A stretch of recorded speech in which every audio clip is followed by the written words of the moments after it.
Hi everybody, Trent Blanchard here, and I help people remove the blocks that get in the way of living a life of joy. Are you tired of always being exhausted mentally? Do you ever feel that the thoughts in your head just exhaust you? Well, if you're anything like me, they do.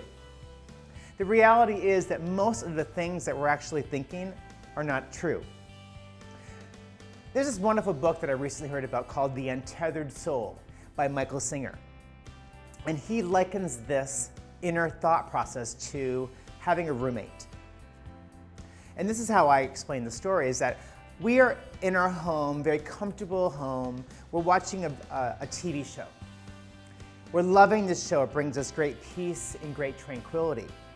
And yet in the room with us is our roommate, which he calls the inner roommate.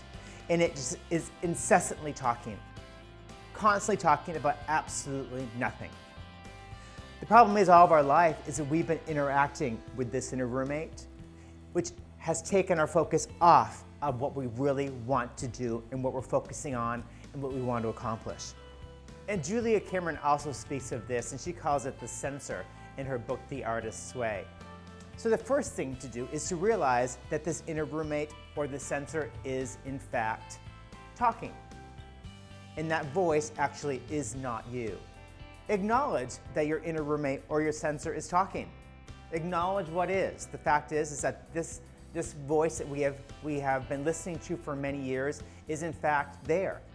We want to use this inner roommate as an advisor to ask ourselves, are the decisions that we're making to our benefit?